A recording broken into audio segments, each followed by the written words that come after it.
The biggest question after Leonid Leo Radvinsky's death is not just how one of the internet's most private billionaires died, it is what happens next to one of the most recognizable creator platforms in the world, and what part of his legacy was business, what part was controversy, and what part was still deliberately kept out of public view.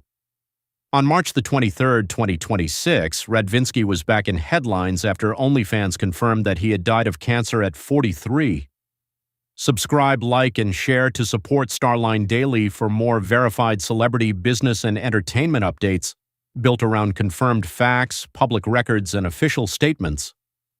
What is publicly confirmed right now is limited but clear.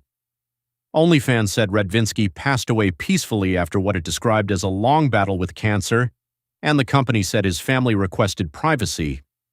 No more detailed public family statement has been widely released, and the specific type of cancer has not been publicly confirmed. That public silence fits the way Radvinsky lived for years. He remained one of the most private major tech and media owners in the world, even while controlling a platform that became globally famous. Public reporting says he was born in Ukraine, grew up in the Chicago area, attended Glenbrook South High School, and graduated from Northwestern University in 2002 with a degree in economics. Multiple reports also describe him as class valedictorian there. The reason his name mattered so much in business circles is the 2018 turning point.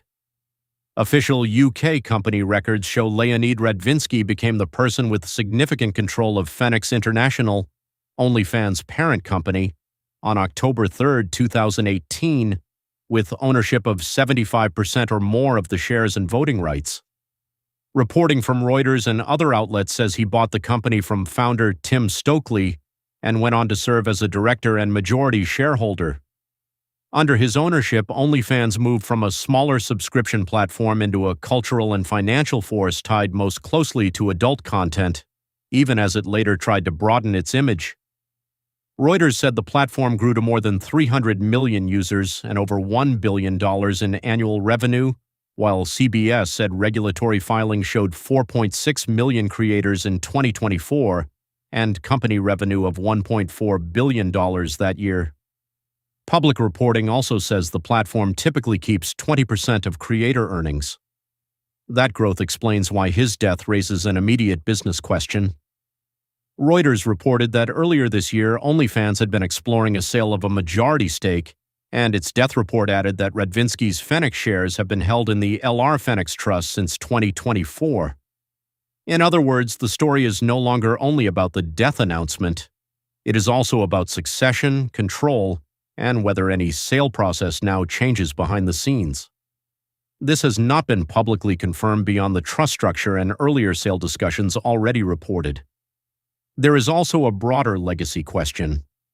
Long before OnlyFans became a mainstream talking point, public reports say Radvinsky founded MyFreeCams and later ran Leo, a venture capital fund founded in 2009 that focused on technology investments.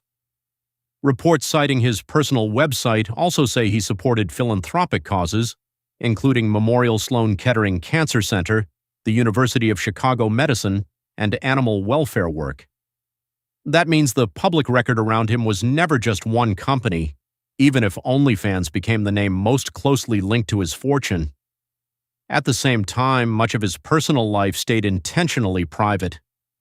Even after his wealth surged, he rarely gave interviews, rarely put himself at the center of public messaging, and remained less visible than many founders of far smaller companies. That is part of why this announcement has drawn so much attention. The business was public, the platform was public, the money was public, but the man behind it often was not. So the clearest verified update for now is this. Leonid Radvinsky, the Ukrainian-born, Chicago-raised entrepreneur who took control of OnlyFans in 2018 and helped turn it into a multi-billion-dollar platform, has died at 43 after cancer, according to the company. The still open question is not whether his death has been confirmed. It has. The unresolved question is who ultimately steers OnlyFans from here, and whether the next chapter will be a sale, a trust-led transition, or something the public has not yet been told. Thank you for watching, and thank you for supporting Starline Daily.